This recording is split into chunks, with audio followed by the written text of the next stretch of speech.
hermanos, ¿cuánto podemos dar esa ofrenda de palmas a nuestro Dios? Si son para Él, démoselas fuerte. Gloria a Dios. Les invito, hermanos, esta mañana a ponerse en pie. Vamos a abrir la Biblia en el libro de los Hechos de los Apóstoles.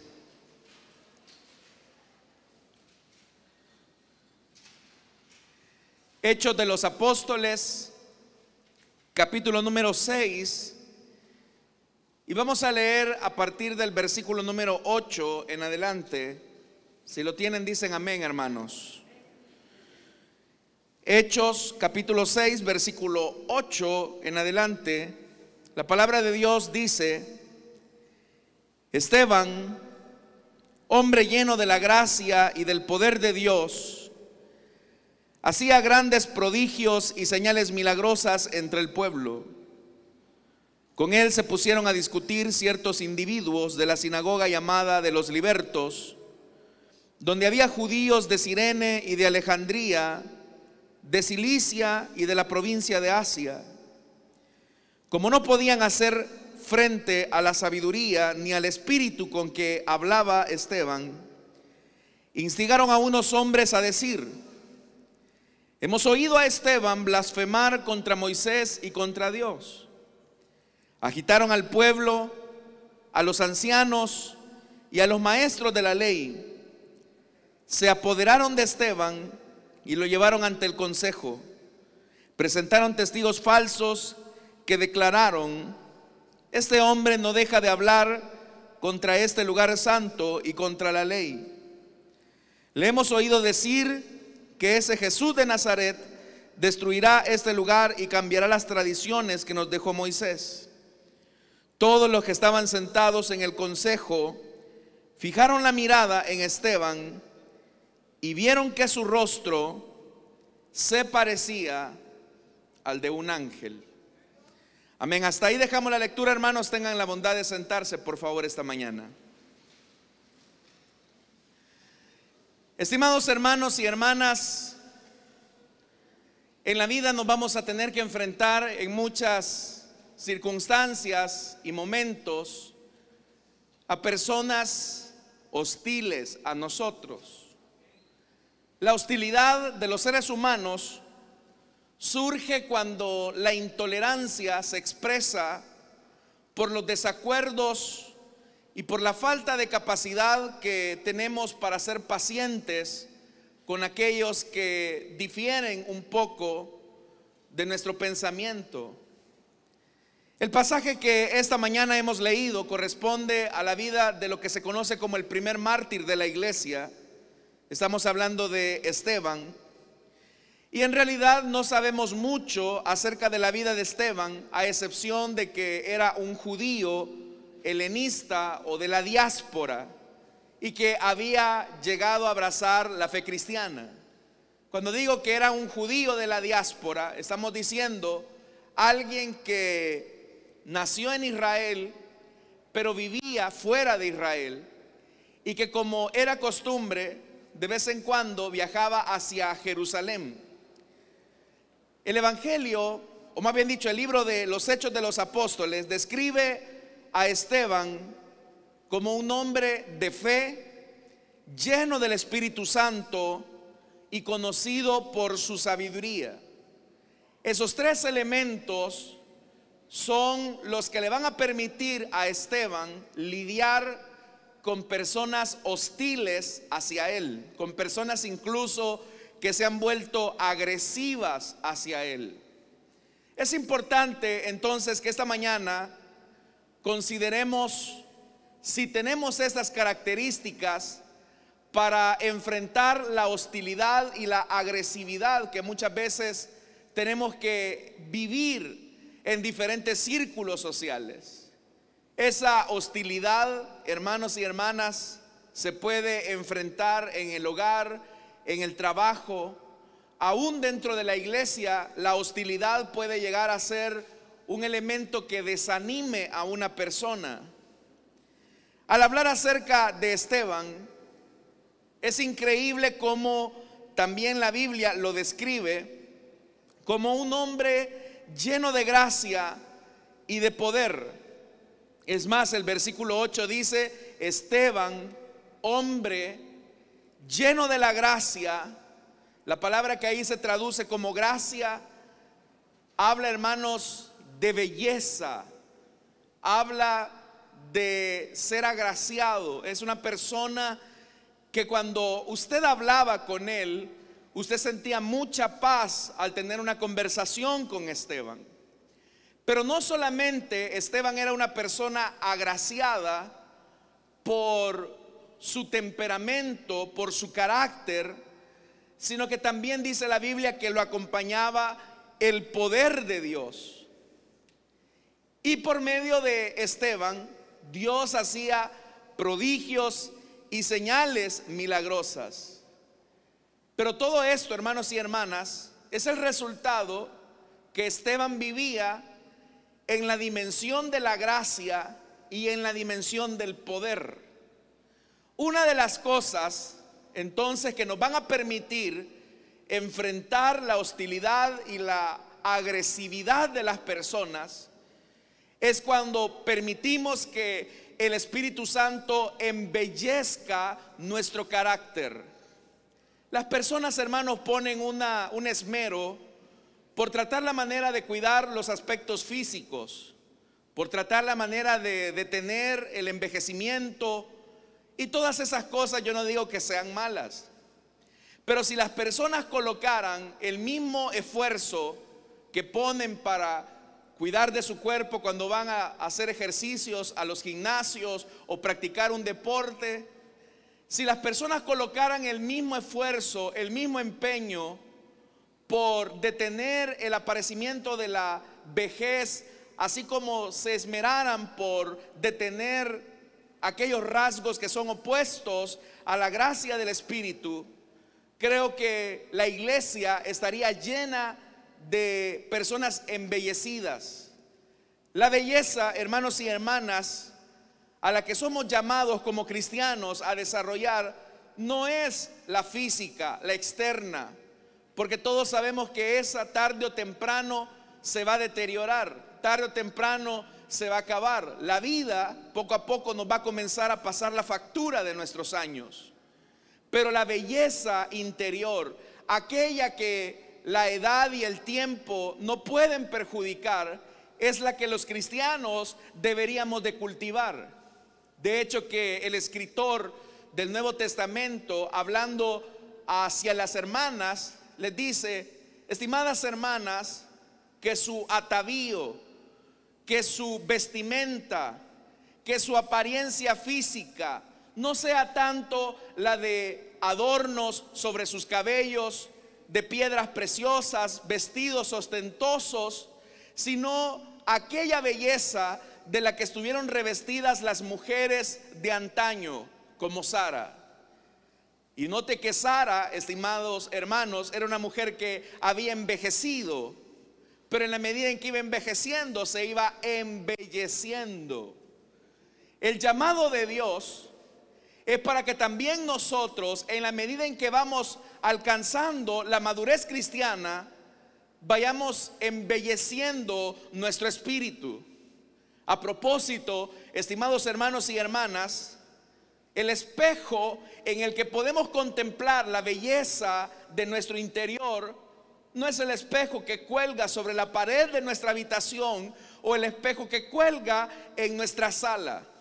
El espejo con el que deberíamos de contemplar nuestro parecer a la belleza del Hijo de Dios es la bendita palabra de Dios.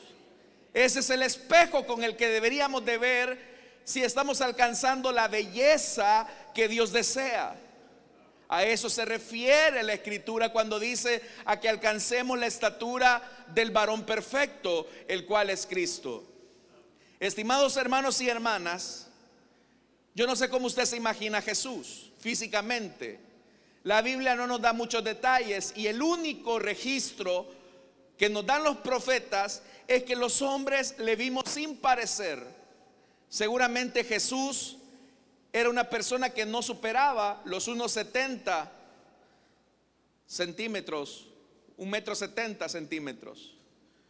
Probablemente su color de piel no era blanca como la dibujan en los retratos, sino que era de tez morena, de cabello rizado y no rubio, de ojos, hermanos, pardos y no ojos azules o verdes como lo pintan las películas.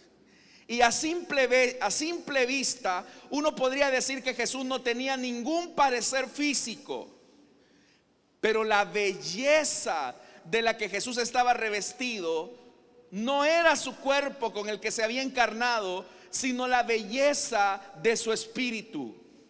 Los cristianos, hermanos y hermanas, debemos de aprender entonces a desarrollar la belleza interior para poder enfrentar la hostilidad de aquellos que no nos toleran. Por eso es que las palabras gracia y poder se relacionan íntimamente con el encuentro con el Hijo de Dios.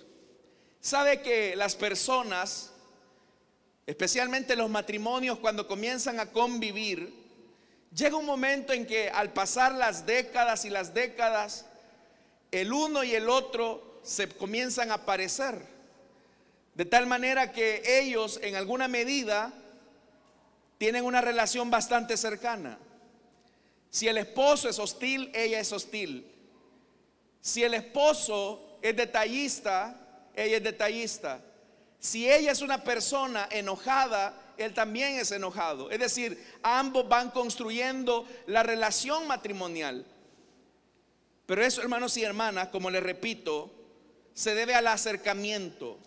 Nuestra belleza espiritual solamente va a ser posible en la medida en que pasemos tiempo con el Señor. El Señor Jesús estuvo rodeado de personas hostiles a su ministerio,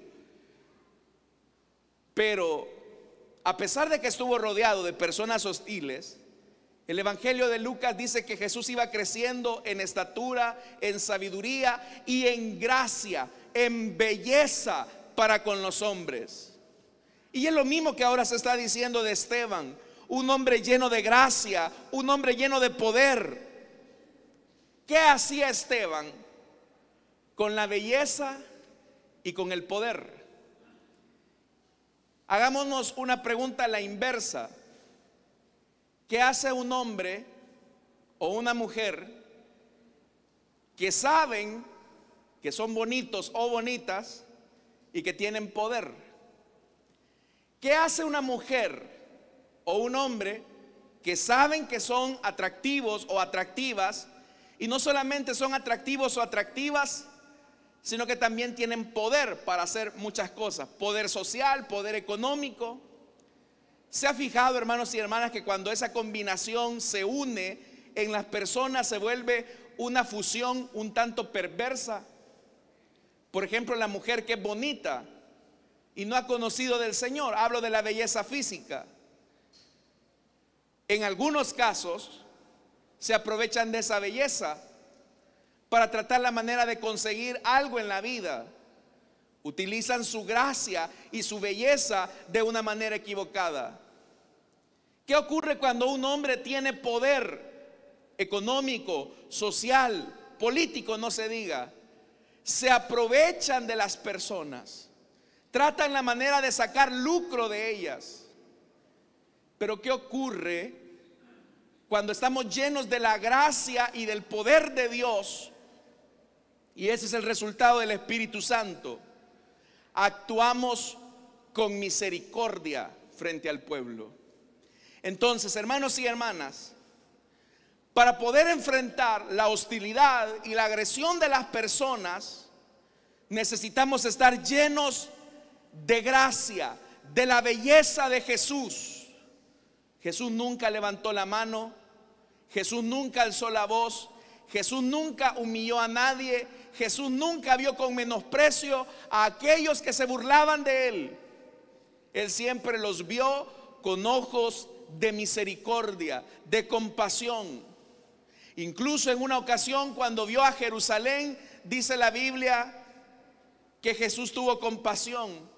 Jerusalén, ¿cuántas veces quise arrullarlos como la gallina quiere cubrir a sus polluelos y ustedes no lo permitieron? A pesar de que días más tarde, esa misma gente de la que Jesús tenía compasión, serían los que finalmente lo llevarían a la cruz. Solamente una persona que tiene una auténtica belleza como resultado de su cercanía con el Señor tendrá la capacidad de ver con misericordia a aquellos que lo pueden lastimar. El versículo 8 dice que hacía grandes prodigios y señales milagrosas entre el pueblo. Ve el parecido a Jesús. Porque esta misma gente que estaba recibiendo las señales, los beneficios del ministerio de Esteban, son los que finalmente lo van a terminar apedreando. ¿Cómo se puede explicar que una persona que ha recibido un beneficio de parte de Dios sea capaz de levantar su mano contra aquel que le ha hecho bien? Eso nos habla, hermanos y hermanas, de la paradoja de la vida, donde muchas veces nosotros podemos ser de bendición a las personas, pero resulta ser que esas personas a quienes somos de bendición resultan terminando ser agresivos hacia nosotros. ¿Cómo se explica que personas a las que les hemos hecho bien, personas a quienes les hemos ayudado, personas a quienes les hemos extendido la mano, se conviertan en nuestros agresores, en nuestros detractores? La razón de eso, mis estimados, es cuando permitimos que llena nuestro corazón. Las personas que se vuelven detractores, traidores, son personas, hermanos y hermanas, que no se han embellecido por el poder del Espíritu Santo.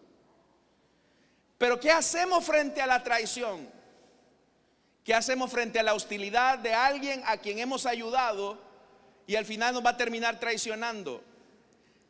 La tendencia del ser humano es a ser vengativo. Y eso es lo normal, eso es lo usual.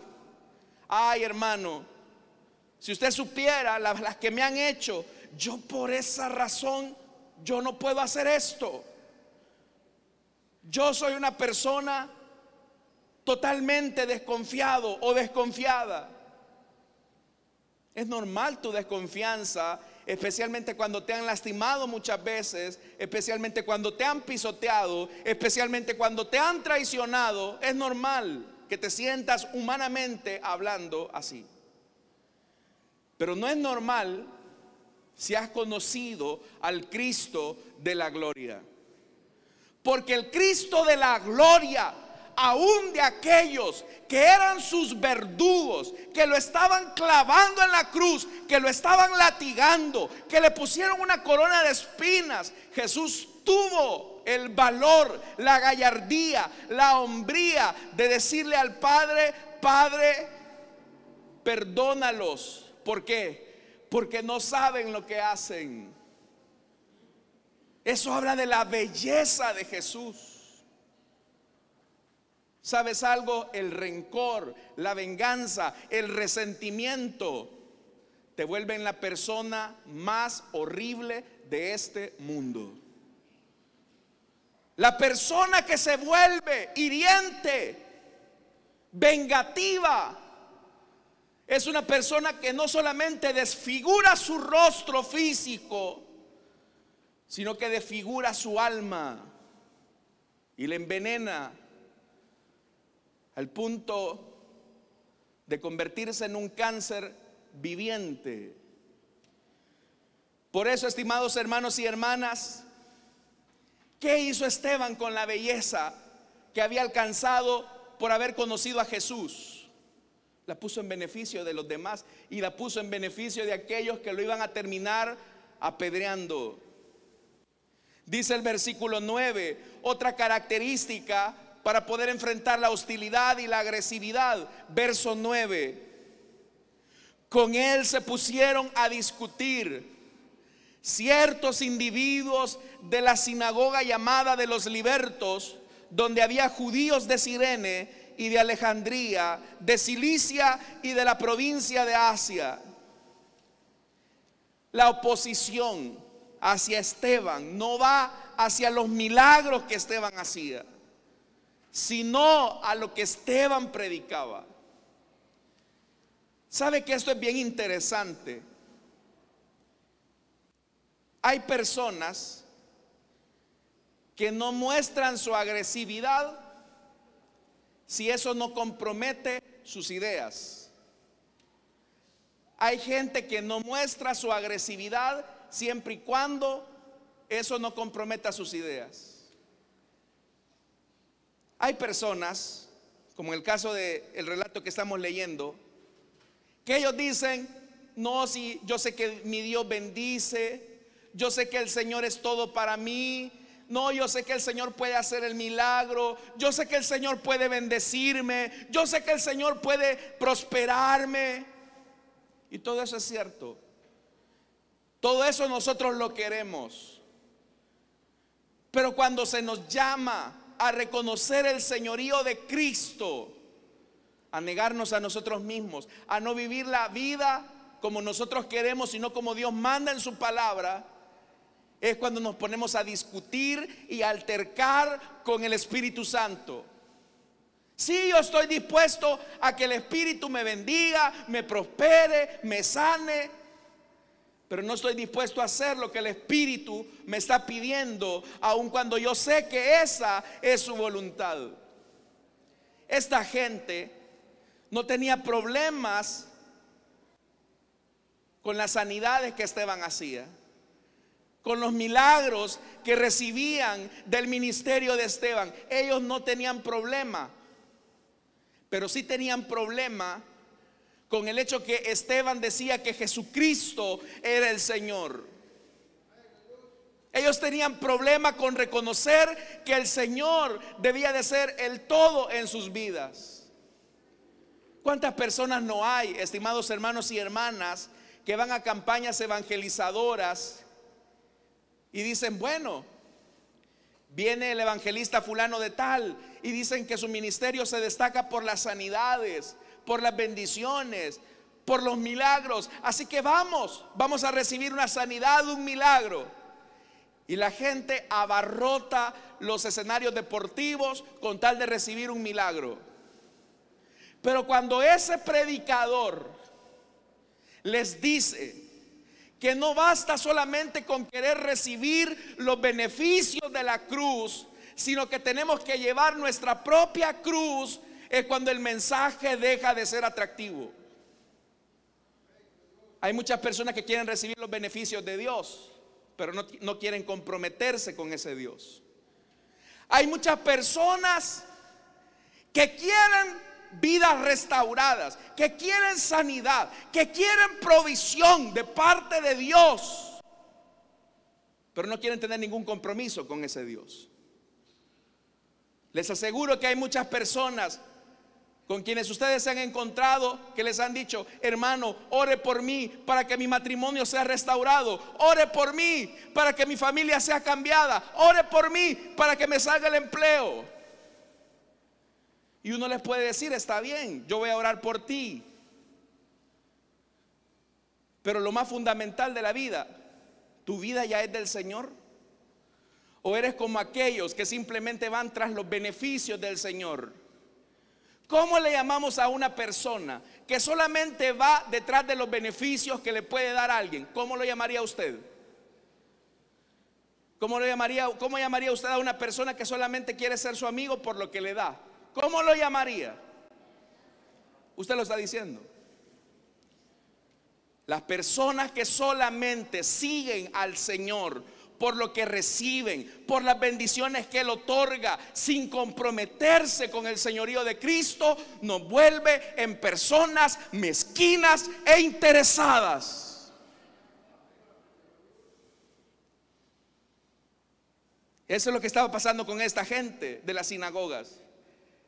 Ellos estaban felices. Sí, hermano Esteban, haga más señales. Aquí le traigo otro enfermo, aquí le traigo a otro paralítico. Pero cuando Esteban les decía: oigan, yo no hago estos milagros por mi propia cuenta, sino que los hago en nombre del que me envió, y ese que me ha enviado fue el que ustedes mataron, Jesucristo, el Hijo de Dios. Ahí se ponían a discutir.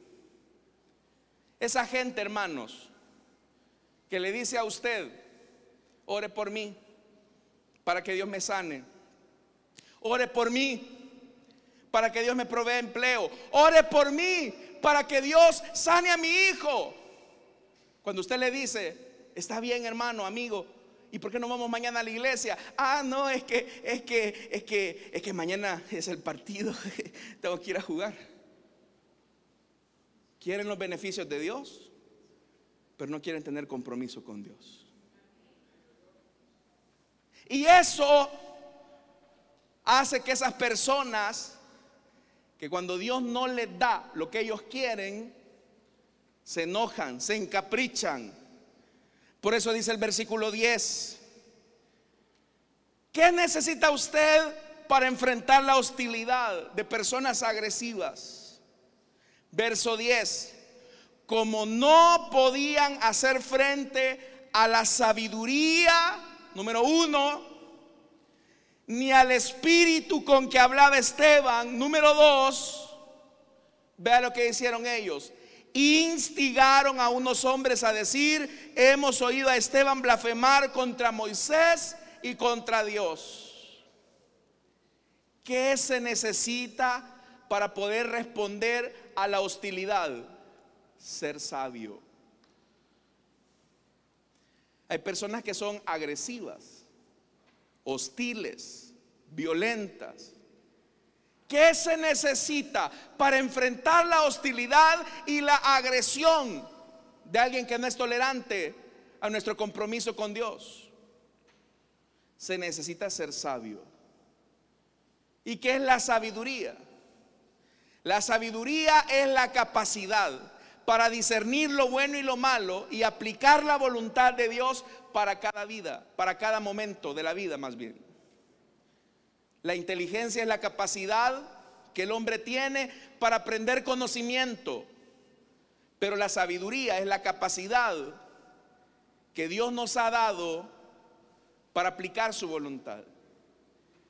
Y Esteban era un hombre lleno del Espíritu, lleno de la gracia, porque en cada momento que Esteban tenía que lidiar con gente violenta, agresiva, hostil, se comportaba sabiamente.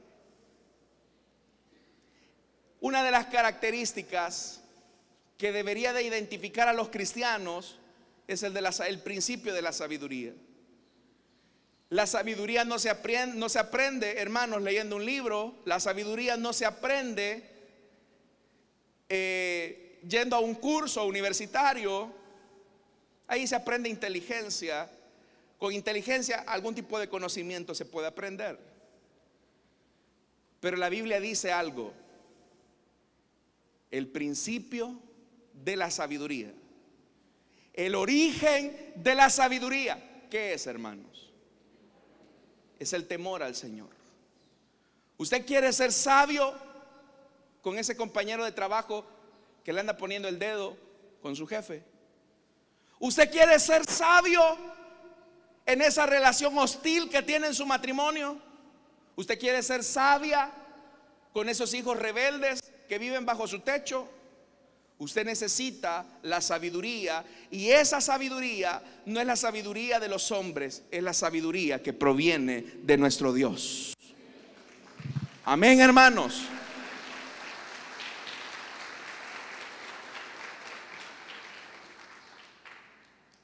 Y eso solo es posible cuando tenemos una comunión con el Espíritu. Porque dice la Biblia que no le podían hacer frente a Esteban. A Esteban, hermanos, le querían hacer la camita. A Esteban lo querían boicotear. A Esteban le querían poner la cascarita. A Esteban le querían serruchar el piso, pero no podían, porque Esteban estaba lleno del Espíritu Santo. ¿Sabe por qué fracasamos nosotros, hermanos? Porque no estamos llenos del Espíritu.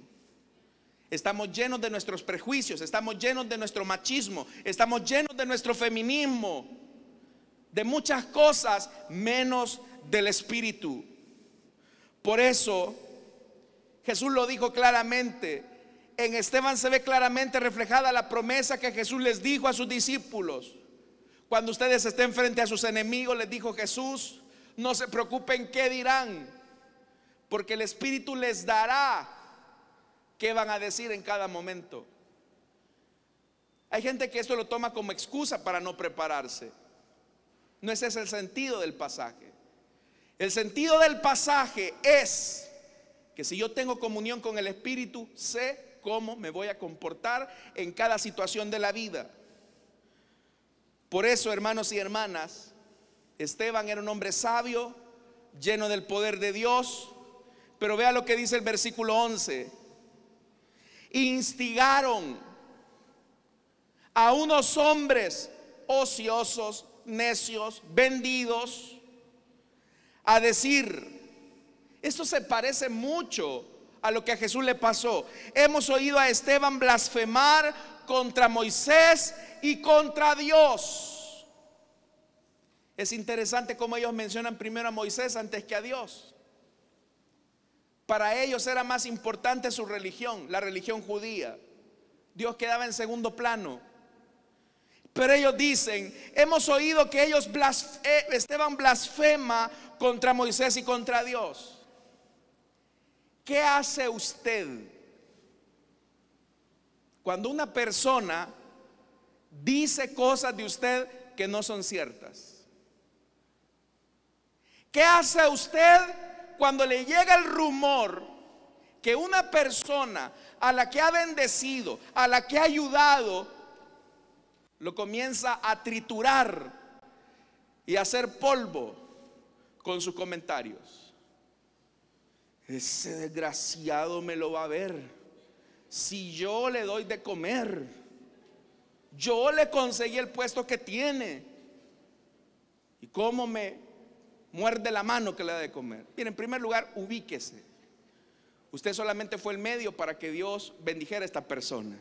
Todo don perfecto proviene del Padre de las luces. Nosotros solo somos medio. Pero ahora esta gente estaba diciendo cosas que no eran ciertas de Esteban. ¿Usted cómo reacciona ante la crítica y ante las falsas acusaciones en contra de usted? ¿Qué tiene que decir cuando le levantan una calumnia en el trabajo? Cuando alguien está buscando que lo despidan, que su cabeza ruede. Si usted no es una persona que se ha embellecido por la gracia de Cristo, si usted no es una persona que se ha llenado del Espíritu Santo, usted va a querer buscar su propia justicia. ¿Con qué este anda diciendo que yo hago esto? Si yo lo tengo la cola pateada, ya voy a comenzar a decir lo que él anda haciendo de verdad. Eso es actuar en la carne. Con que me hizo esto, no. Espérense, yo puedo ser cristiano, pero no tonto, dicen.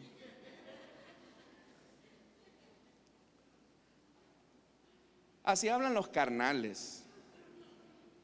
Así hablan las personas que no están llenas del Espíritu, que no tienen gracia de Dios. Entonces vean, dice que, hermanos y hermanas, este hombre ha blasfemado. Y ya sabe usted que la tendencia del ser humano, el ser humano tiene una característica en su carnalidad, y que es más fácil que crea la mentira a la verdad. Porque dice inmediatamente el versículo 12: agitaron, hicieron bola. Ahí hicieron bola. Vea, verso 12: agitaron al pueblo, a los ancianos, a los maestros de la ley. Y vea lo que hicieron: se apoderaron de Esteban y lo llevaron ante el consejo. ¿Cómo es posible que la gente termina creyendo más la mentira que la verdad? ¿Sabe, hermanos y hermanas? La sabiduría se distingue en discernir lo bueno y lo malo, ya le dije. ¿Usted quiere saber si usted es una persona sabia? Hay un principio. La Biblia dice que el necio, el simple, todo lo cree. El necio, el simple, todo lo cree. Una persona que no es llena del Espíritu Santo levanta la oreja para escuchar más claramente el chambre. Una persona que no está embellecida con la gracia de Cristo trata la manera incluso de alborotar más el chismorreo. Pero una persona llena del Espíritu Santo inmediatamente le va a decir a usted: hermano, ¿y esto que me está diciendo usted de esta familia, estaría usted dispuesta a decírmela frente a él? No, hermano, yo no me quiero meter en problemas, yo solo se lo cuento a usted para que oremos. Eso no es estar lleno del Espíritu. Esteban, hermanos y hermanas, cuando escuchó las falsas acusaciones, supo que lo que le esperaba era el martirio. Yo le pregunto algo a usted: si esas personas que andan hablando mal de usted lograran quitarle el trabajo, si esas personas que andan hablando mal de usted lograran apartarlo de cualquier bendición de parte de Dios, ¿cuál sería su reacción? ¿Cuál sería su actitud hacia quienes le levantaron bola negra, hacia quienes le hicieron la vida imposible? ¿Tendríamos nosotros la capacidad de decir: Señor, perdónalos porque me han dejado sin empleo? ¿Tendríamos la capacidad incluso de despedirnos de ellos y decirles que Dios te bendiga? ¿Qué hacemos con la mirada sarcástica o la risa sarcástica? Ya se va. ¿Qué haríamos?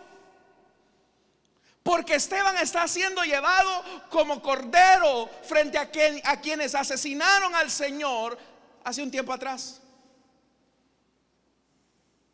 Es que vivir la verdad no nos va a hacer personas populares.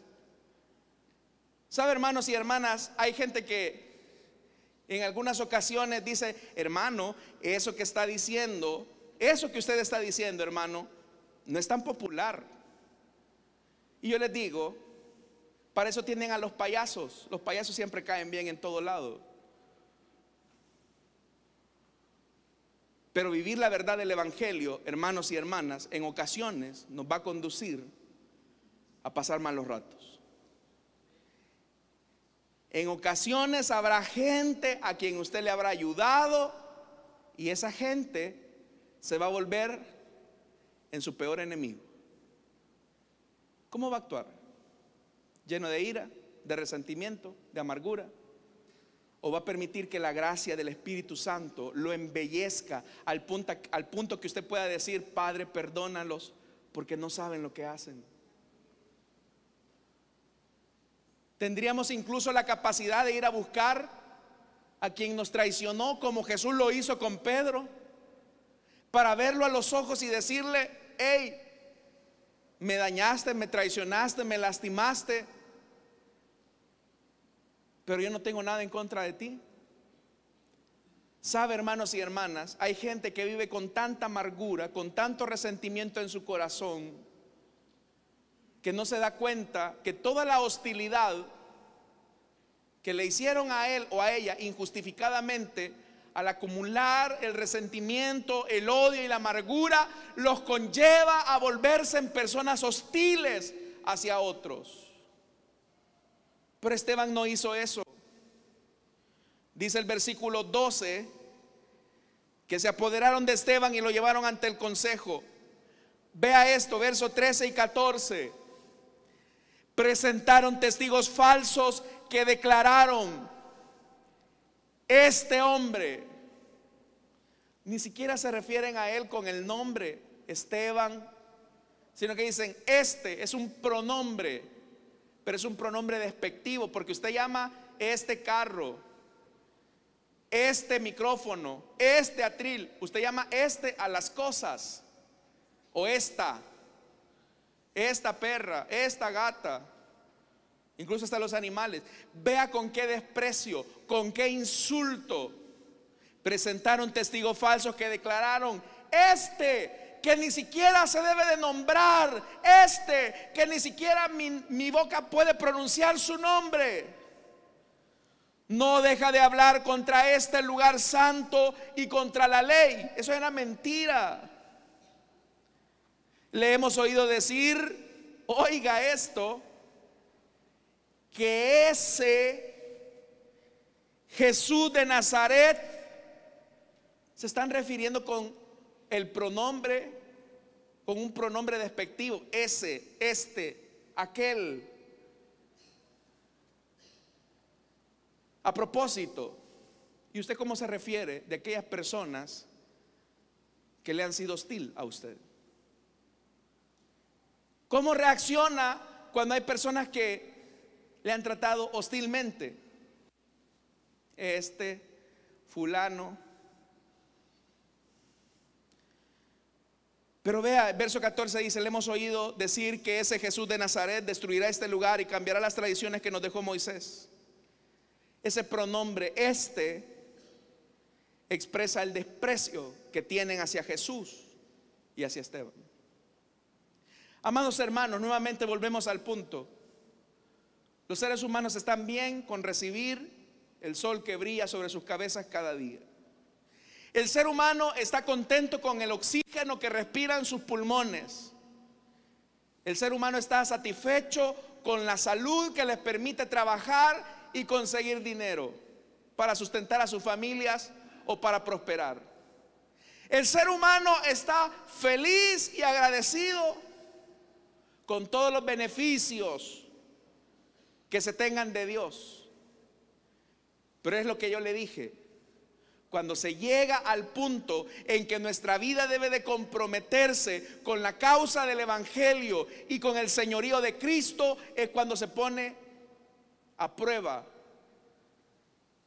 si nuestro deseo de estar acá en este lugar es por interés o por amor. Esteban ahora va a demostrar que sirve al Señor por amor, porque él sabe que esa gente lo va a terminar apedreando. Entonces dice la Biblia, verso 15, con lo que vamos terminando: todos los que estaban sentados en el consejo fijaron la mirada en Esteban. Si era el Sanedrín completo, estamos hablando de 70 hombres, maestros de la ley. Imagínense, hermanos, 70 hombres viendo a Esteban. Pero ¿qué fue lo que vieron en el rostro de Esteban? ¿Qué fue lo que vieron en el rostro de Esteban? Un corazón amargado. Vieron en el rostro de Esteban un corazón envenenado por el resentimiento. Vieron, hermanos y hermanas, en el rostro de Esteban la decepción de ser cristiano. ¡Qué barbaridad! Yo le sirvo a Dios, esta gente malvada me ha quitado el trabajo. ¿Qué ven? ¿Qué vieron en el rostro de Esteban, hermano? ¿Qué vieron? Correcto. Dice ahí: vieron que su rostro se parecía al de un ángel. Vieron que su rostro se parecía al de un ángel. Es decir, que ver a Esteban, ellos tenían, o sea, era curioso, pero Esteban reflejaba una paz, una tranquilidad. Esteban sabía que lo iban a matar, pero él tenía un rostro que comunicaba algo. Y su rostro lo que comunicaba era que lo que había dicho con sus palabras lo vivía con sus detractores, con esas personas hostiles. Yo le pregunto, hermanos y hermanas, este no es un concurso de belleza, pero cuando la gente ve su rostro, ¿qué ve? Cuando la gente ve su rostro, no le estoy diciendo lo que aparenta, porque usted puede aparentar que no quiebra ni un solo plato, pero es la cola de Judas, ¿verdad? No estoy diciendo lo que transmite. ¿Qué transmite su rostro? En muchas ocasiones les he dicho a mis aconsejados, por favor, véase por un momento frente al espejo y dígame qué es lo que ve. Y cuando ven el espejo y se ven a sí mismos, se asustan. Y no porque sean fellitos, hermano, sino porque su actitud demuestra su enojo, su tristeza, su amargura, su resentimiento. Le pregunto yo y le dejo este examen: véase en el espejo sin maquillaje, hermanas, por favor, y sin filtros. Véase tal cual. ¿Qué ven las personas en su rostro? ¿Será que lo que las personas ven es que usted dice que es cristiano, pero vive infeliz? ¿Será que, hermanos y hermanas, que cuando la gente ve su rostro, lo ven todo entristecido, amargado, codicioso, envidioso? Ve, a qué lo prosperaron, ve, a qué le dieron aquel privilegio, a mí no me lo dieron. Ve, ¿qué ven en su rostro? ¿O será que cuando ven nuestro rostro pueden decir de veras que la gente ve algo en nuestro rostro? Una vez, me voy a reservar el nombre por respeto a él, pero llegué un día a una oficina y me dice la muchacha: mire, ¿usted conoce a don fulano? Me dijo. Ah, sí, le digo yo, lo conozco. Mire, me dijo, yo nunca lo había conocido, pero hablando con él sentí una gran paz, me dijo. Sentí una gran paz. Mira, he pasado estresada toda esta semana, me dijo, pero cuando me tocó atenderlo a él, él reflejaba una gran paz. Y ella no era cristiana, hermanos, y se estaba refiriendo o se estaba expresando así de un hermano de la iglesia. Y yo le dije: sí, es que él refleja una gran paz, él refleja una gran tranquilidad. Pero yo le pregunto, hermanos, y si fuéramos a sus trabajos a preguntar qué es lo que refleja usted y qué es lo que transmite, ¿qué encontraríamos? A veces no es ni necesario ir al trabajo o a la familia, basta con verlos aquí, a muchos de ustedes que están felices y gozosos, ¿verdad? Dígame, hermano, aunque sea, hágase barra usted mismo. El gozo que tengo yo, el mundo no me lo dio, y como no me lo dio, no me lo puede quitar. Eso fue lo que le pasó a Esteban.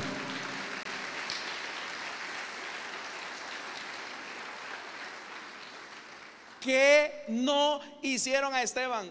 Hablaron calumnias, lo trataron hostilmente, lo golpearon, lo apedrearon. Y veamos esto, hermanos. Vamos a la parte final del capítulo 7 del libro de los Hechos. ¿Cuáles fueron las palabras con las que Esteban se despidió de sus verdugos, aquellos a los que les había hecho bien? Hijos del diablo, yo los voy a ver en el infierno quemándose. Les voy a contar un chiste antes de leer esta palabra. No soy bueno para eso, pero bueno. Una ocasión, un día, un muchacho se había enamorado de la hija de un pastor. Y el pastor, ¿verdad?, mandó a llamar al siervo y al jovencito le dijo: mira, vení para acá, le dijo fulanito, vení para acá, sentate. Vos sabés que si yo le pido a Dios que te mande un rayo para que te aparte de mi hija, el Señor te lo va a mandar. El siervo de Dios. Hay gente que aún siendo cristiano trata la manera de utilizar pasajes de la Biblia para justificar su venganza. Ah, es que no saben que se han metido con un hijo del gran rey. Los voy a ver comiendo polvo. Y en vez de bendecir, maldicen. Veamos qué dice Esteban. Oiga, capítulo 7 de Hechos, versículo 54. Al oír esto, después de escuchar a Esteban lleno del Espíritu y de la gracia, verso 54, al oír esto, rechinando los dientes, montaron en cólera contra él. Pero Esteban, lleno del Espíritu Santo, ¿qué hizo? Fijó la mirada en el cielo y vio la gloria de Dios y a Jesús de pie a la derecha. Cuando haya gente que te esté siendo hostil, agresiva, diciendo cosas de ti que no son ciertas, ve hacia el cielo.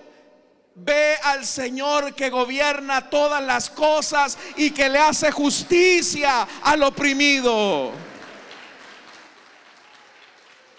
Ve hacia el cielo. No ande buscando quién se va a vengar. No ande buscando quién le va a hacer que parezca accidente. Ve hacia el cielo y dice: veo el cielo abierto, al Hijo del Hombre de pie a la derecha de Dios. Entonces ellos, gritando a voz en cuello, se taparon los oídos y todos a uno se abalanzaron sobre él. Oiga, lo sacaron a empellones fuera de la ciudad y comenzaron a apedrearlo. Los acusadores le encargaron sus mantos a un joven llamado Saulo. Mientras lo apedreaban, Esteban comenzaba a maldecir a todos los que le hicieron la vida imposible. Dice eso. ¿Qué hizo? Se puso a orar. Oró. ¿Y qué hace usted con las personas que son hostiles a usted? ¿Anda haciendo una reguera de lo mal que lo tratan a usted? ¿O pone en las manos del Señor esa hostilidad? Mientras lo apedreaban, Esteban oraba. Y vea lo que dice: Señor Jesús, líbrame. No hizo eso. Él sabía que había llegado su hora. Recibe mi espíritu. Esteban no iba a ver la justicia en la tierra. Las cosas no iban a quedar aclaradas en la tierra. La gente iba a recordar a Esteban como un blasfemo, cuando eso no era cierto. Pero vea, luego cayó de rodillas, verso 60. Luego cayó de rodillas y gritó.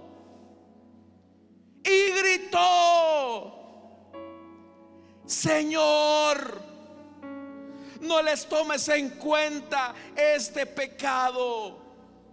Las mismas palabras de su Señor en la cruz del Calvario, ahora su hijo Esteban las está repitiendo. ¿Usted sería capaz de orar esta mañana por su traidor? ¿Usted sería capaz de orar esta mañana por el que le ha hecho daño, por el que le ha lastimado, por el que le ha traicionado? Porque si usted me dice no, usted no está embellecido por el poder y la gracia del Espíritu. Su corazón se ha desdibujado completamente y un monstruo de una película de terror se queda pequeño frente al monstruo que llevamos en el corazón. ¿Sería usted capaz de orar por el que le hizo daño? Porque dice: Señor, no le tomes en cuenta este pecado.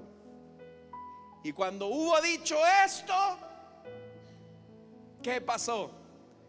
Tuvo la victoria, venció a sus enemigos. No, murió. Y tal vez acá en esta tierra a Esteban no lo recordaron como una gran celebridad. A Esteban lo trataron de la patada. Esta gente había recibido bendiciones de Esteban. Dios había utilizado a Esteban para sanarlos, para bendecirlos, para hacer milagros. Esa misma gente lo está apedreando. Pero aunque aquí lo sepultaron entre piedras, puedo imaginar cómo Esteban, llegando a la presencia de Dios, pudo ver que la corte celestial se puso en pie y los aplausos comenzaron a sonar en la eternidad para Esteban.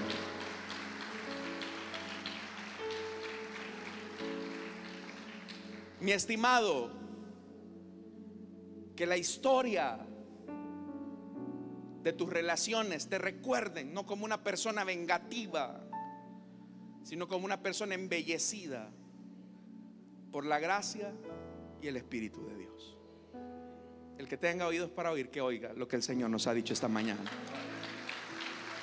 Amén, hermanos. Vamos a cerrar nuestros ojos y vamos a orar. Es difícil en realidad bendecir a los que nos maldicen si lo hacemos solos. Esta mañana rápidamente quiero invitar a las personas que desean entregarle su vida a Cristo o desean reconciliarse. Si hay personas esta mañana que desean entregarle su vida a Cristo o desean reconciliarse, póngase en pie. Vamos a orar por usted. Si hay alguna persona que desea entregarle su vida a Cristo, pase adelante, amigo. Hermano, por favor, ayúdenos. Hermano diácono, pase, por favor. Queremos orar por usted. ¿Hay alguien más que desea entregarle su vida a Cristo o desea reconciliarse como lo hace esta vida? ¿Hay alguien más que desea entregarle su vida a Cristo o desea reconciliarse? Póngase en pie. Queremos orar por usted. Vivir una vida anclada a la amargura, al resentimiento de aquellos a quienes les hicimos un bien, lo terminará convirtiendo a usted en un agresor. Despójese de esa amargura y solamente con la sangre de Cristo usted podrá hacerlo. ¿Habrá alguien más? Señorita, eres tan joven para tener tanto odio hacia tus padres. Eres muy jovencita para andar cargando el lastre del resentimiento. ¿Por qué no vives una vida de libertad que Cristo ofrece? ¿Por qué no permites ser embellecida por el Espíritu? Termina esta invitación. ¿Hay alguien más que desea reconciliarse o desea entregarle su vida a Cristo?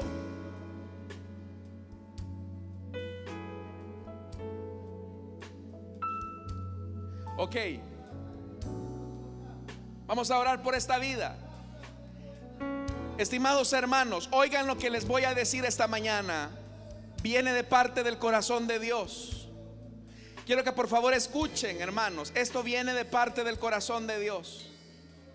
Aquellas personas que se han sentido lastimadas o traicionadas por alguien, quiero pedirles que usted en este momento ore por esa persona que le hizo daño. Dios le pide en este momento que usted ore por bendición por esa persona que le hizo daño. En este momento, si usted lo quiere hacer, póngase en pie.